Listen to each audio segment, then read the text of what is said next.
Eris is the most massive and second largest known dwarf planet in the solar system. It is a trans-Neptunian object (TNO) in the scattered disk and has a high eccentricity orbit. Eris was discovered in January 2005 by a Palomar Observatory-based team led by Mike Brown and verified later that year. In September 2006, it was named after the Greco-Roman goddess of strife and discord. Eris is the 9th most massive known object orbiting the Sun and the 16th most massive overall in the solar system counting moons.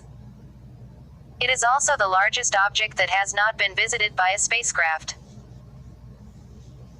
Eris has been measured at 1,445 plus or minus 7 miles in diameter. Its mass is 0.28% that of the Earth and 27% greater than that of Pluto, although Pluto is slightly larger by volume. Eris has one large known moon, Dysnomia. In February 2016, Eris's distance from the Sun was 96.3 astronomical units, 8,955,900,000 miles, more than 3 times that of Neptune or Pluto. With the exception of long-period comets, Eris and Dysnomia were the most distant known natural objects in the solar system until the discovery of 2018 BG18 in 2018. Because Eris appeared to be larger than Pluto, NASA initially described it as the solar system's 10th planet. This, along with the prospect of other objects of similar size being discovered in the future, motivated the International Astronomical Union (IAU) to define the term planet for the first time. Under the IAU definition approved on August 24, 2006, Eris, Pluto and Ceres are dwarf planets, reducing the number of known planets in the solar system to 8, the same as before Pluto's discovery in 1930. Motherfuckers. Observations of a stellar occultation by Eris in 2010 showed that it was very slightly smaller than Pluto, which was measured by New Horizons as 1,477 plus or minus 2 miles in July 2015. Eris was discovered by the team of asshole Mike Brown, Chad Trujillo, and David Rabinowitz on January 5, 2005, from images taken on October 21, 2003. The discovery was announced on July 29, 2005, the same day as Makemake and 2 days after Haumea, due in part to events that would later lead to controversy about Haumea. The search team had been systematically scanning for large outer solar system bodies for several years, and had been involved in the discovery of several other large TNOs, including 50,000 Quaoar, 90,482 Orcus, and 90,377 Sedna. Routine observations were taken by the team on October 21, 2003, using the 1.2 meters Samuel Oschin Schmidt telescope at Palomar Observatory, California, but the image of Eris was not discovered at that point due to its very slow motion across the sky. The team's automatic image searching software excluded all objects moving at less than 1.5 arcseconds per hour to reduce the number of false positives returned. When Sedna was discovered in 2003, it was moving at 1.75 arcsec per hour, and in light of that the team reanalyzed their old data with a lower limit on the angular motion, sorting through the previously excluded images by eye.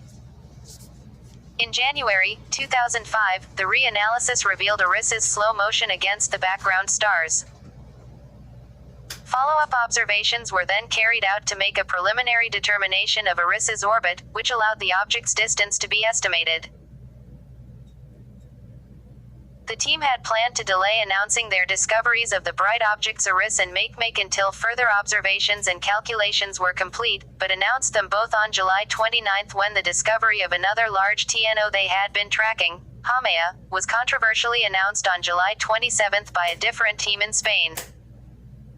Precovery images of Eris have been identified back to September 3, 1954. More observations released in October 2005 revealed that Eris has a moon, later named Dysnomia. Observations of Dysnomia's orbit permitted scientists to determine the mass of Eris, which in June 2007 was calculated to be 1.66 plus or minus 0.02 times 10 squared kilogram, 27 plus or minus 2% greater than Pluto's. Eris is named after the Greek goddess Eris, Greek Eris, a personification of strife and discord. The name was proposed by the Caltech team on September 6, 2006, and it was assigned on September 13, 2006, following an unusually long period in which the object was known by the provisional designation 2003 UB313, which was granted automatically by the IAU under their naming protocols for minor planets. Fuck you. The name Eris has two competing pronunciations, with a long, or with a short, E, analogous to the two competing pronunciations of the word era. The classical English pronunciation of the goddess is Ars with a long E. However, Brown and his students use Ars with disyllabic laxing and a short E.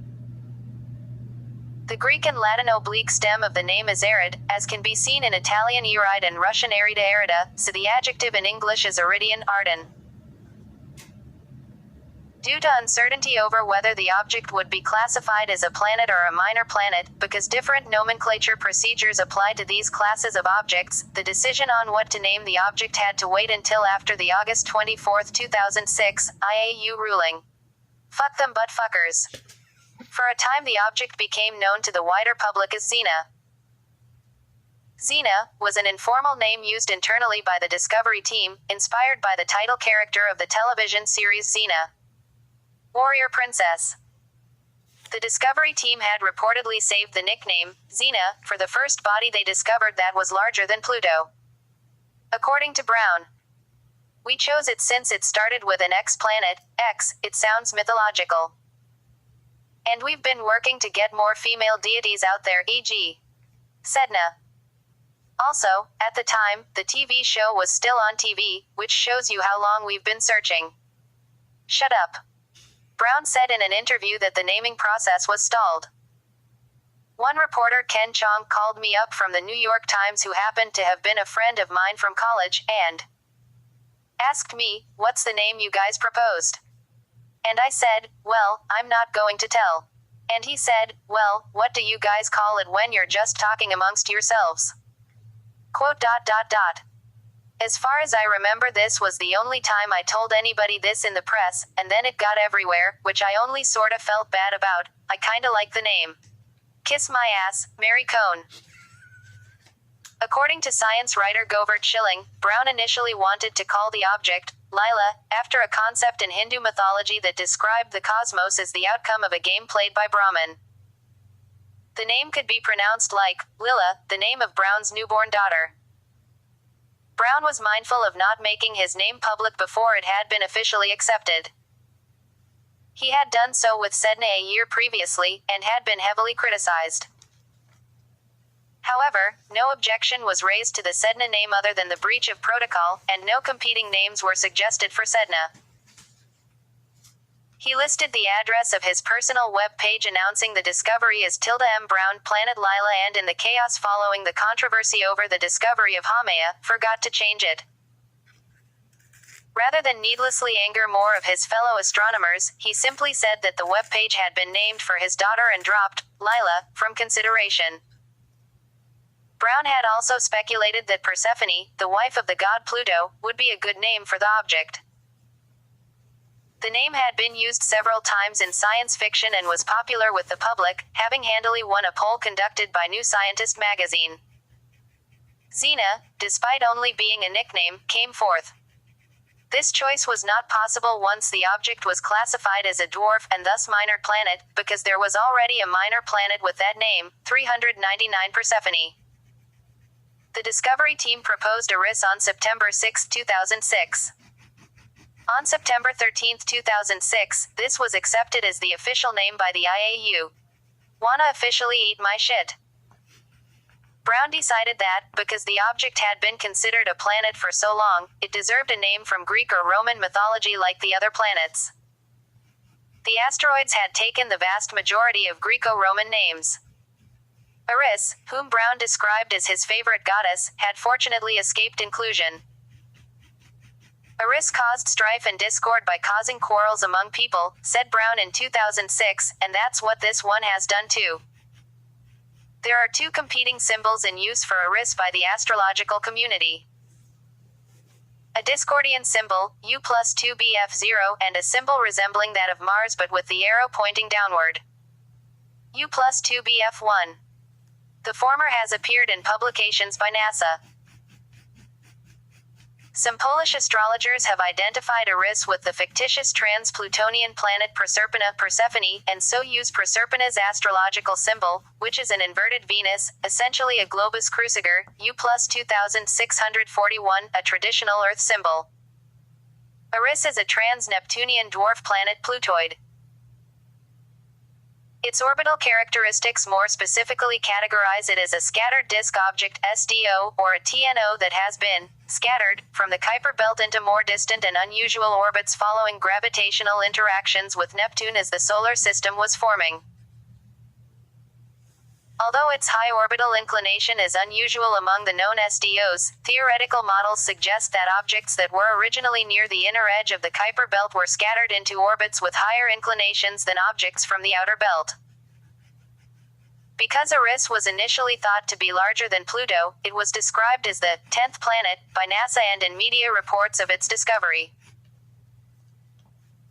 In response to the uncertainty over its status, and because of ongoing debate over whether Pluto should be classified as a planet, the IAU delegated a group of astronomers to develop a sufficiently precise definition of the term planet to decide the issue. This was announced as the IAU's definition of a planet in the solar system, adopted on August 24, 2006. At this time, both Eris and Pluto were classified as dwarf planets, a category distinct from the new definition of planet. Pussies. Brown has since stated his approval of this classification. Smart ass bull fuck shit bitch ass whore cocksucker. The IAU subsequently added Eris to its minor planet catalog, designating it 136,199 Eris. Eris has an orbital period of 559 years.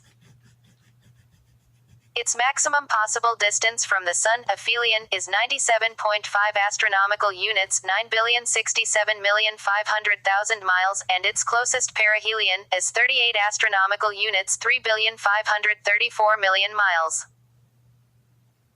As the time of perihelion is defined at the epoch chosen using an unperturbed two-body solution, the further the epoch is from the date of perihelion, the less accurate the result. Numerical integration is required to predict the time of perihelion accurately. Numerical integration by JPL Horizons shows that Eris came to perihelion around 1699, to aphelion around 1977, and will return to perihelion around December 2257. Unlike the 8 planets, whose orbits all lie roughly in the same plane as the Earth's, Eris's orbit is highly inclined. It is tilted at an angle of about 44 degrees to the ecliptic. When discovered, Eris and its moon were the most distant known objects in the solar system, apart from long-period comets and space probes. It retained this distinction until the discovery of 2018 BG18 in 2018. Oh, okay. As of 2008, there were approximately 40 known TNOs, most notably 2006 SQ372, 2000 0067 and Sedna, that are currently closer to the Sun than Eris, even although their semi-major axis is larger than that of Eris, 67.8 astronomical units, 6,305,400,000 miles. Eris's orbit is highly eccentric, and brings Eris to within 37.9 astronomical units, 3,524,700,000 miles, of the Sun, a typical perihelion for scattered objects. This is within the orbit of Pluto, but still safe from direct interaction with Neptune, approximately 37 astronomical units, 3,441,000,000 miles. Pluto, on the other hand, like other Plutinos, follows a less inclined and less eccentric orbit and, protected by orbital resonance, can cross Neptune's orbit. In about 800 years, Eris will be closer to the Sun than Pluto for some time. As of 2007, Eris has an apparent magnitude of 18.7, making it bright enough to be detectable to some amateur telescopes. A 7.9 telescope with a CCD can detect Eris under favorable conditions.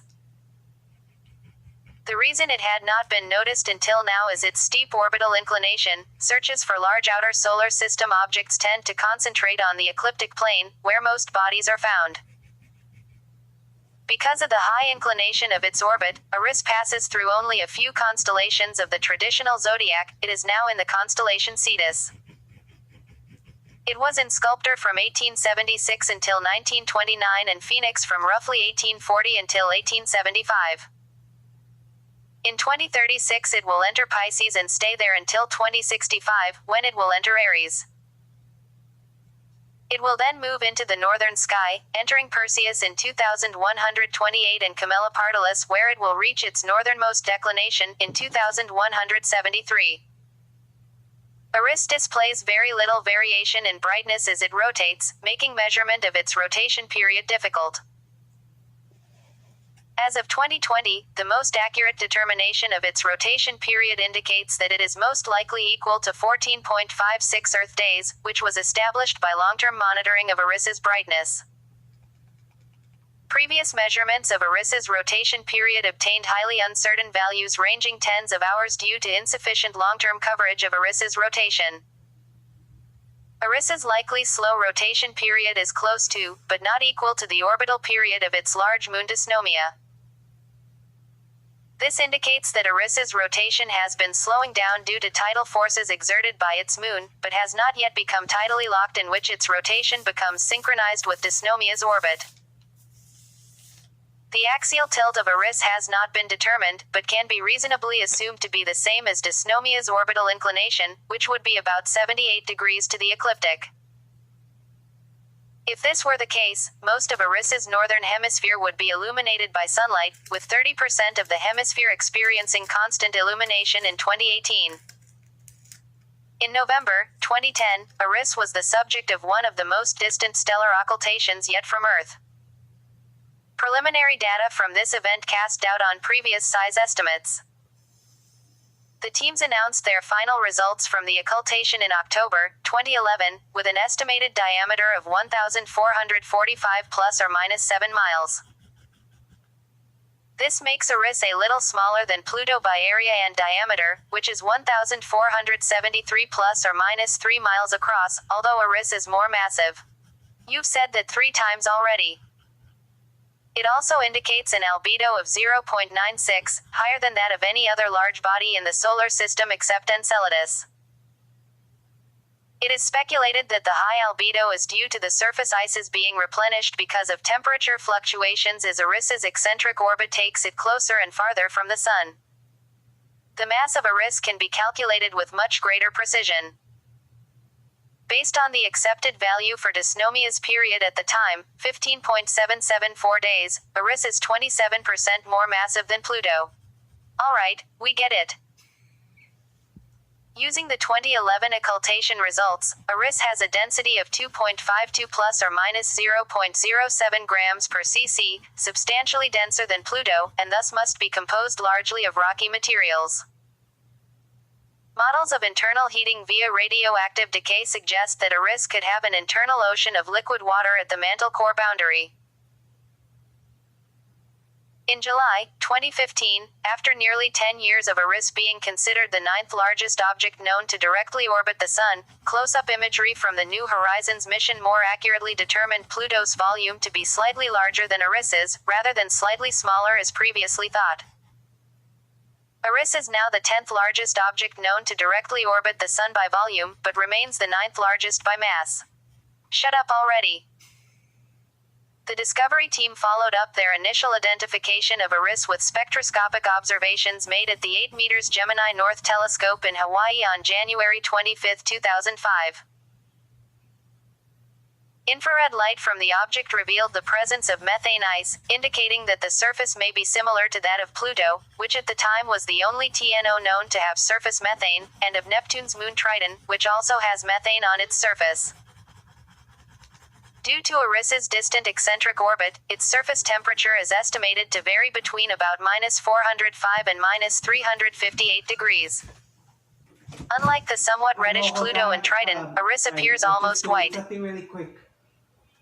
Pluto's reddish color is thought to be due to deposits of tholins on its surface, and where these deposits darken the surface, the lower albedo leads to higher temperatures and the evaporation of methane deposits.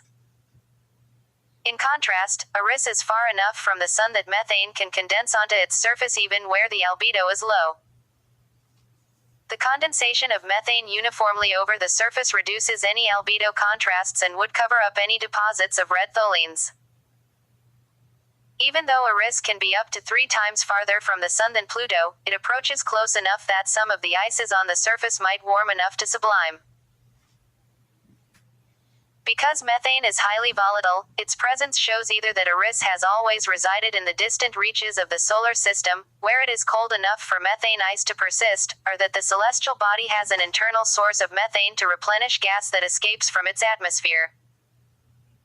This contrasts with observations of another discovered TNO, Haumea, which reveal the presence of water ice but not methane. What the fuck? In 2005, the adaptive optics team at the Keck telescopes in Hawaii carried out observations of the 4 brightest TNOs Pluto, Makemake, Haumea, and Eris using the newly commissioned Laser Guide Star Adaptive Optics System. Images taken on September 10 revealed a moon in orbit around Eris. In keeping with the Xena nickname already in use for Eris, Brown's team nicknamed the moon Gabrielle, after the television warrior princess's sidekick. When Eris received its official name from the son of a bitch IAU, the moon received the name Dysnomia, after the Greek goddess of lawlessness who was Eris's daughter. Brown says he picked it for similarity to his wife's name, Diane. The name also retains an oblique reference to Eris's old informal name Xena, portrayed on television by Lucy Lawless. Eris was observed from afar by the outbound New Horizons spacecraft in May 2020, as part of its extended mission following its successful Pluto flyby in 2015. Although Eris was farther from New Horizons 112 astronomical units 10,416,000,000 miles than it was from Earth 96 astronomical units 8,928,000,000 miles, the spacecraft's unique vantage point inside the Kuiper belt permitted observations of Eris at high phase angles that are otherwise unobtainable from Earth, enabling the determination of the light scattering properties and phase curve behavior of Eris's surface. In the 2010s, there were multiple studies for follow-on missions to explore the Kuiper belt, among which Eris was evaluated as a candidate. It was calculated that a flyby mission to Eris would take 24.66 years using a Jupiter gravity assist, based on launch dates of April 3, 2032, or April 7, 2044. Eris would be 92.03 or 90.19 astronomical units 8,558,790,000 or 8,387,670,000 miles from the Sun when the spacecraft arrives.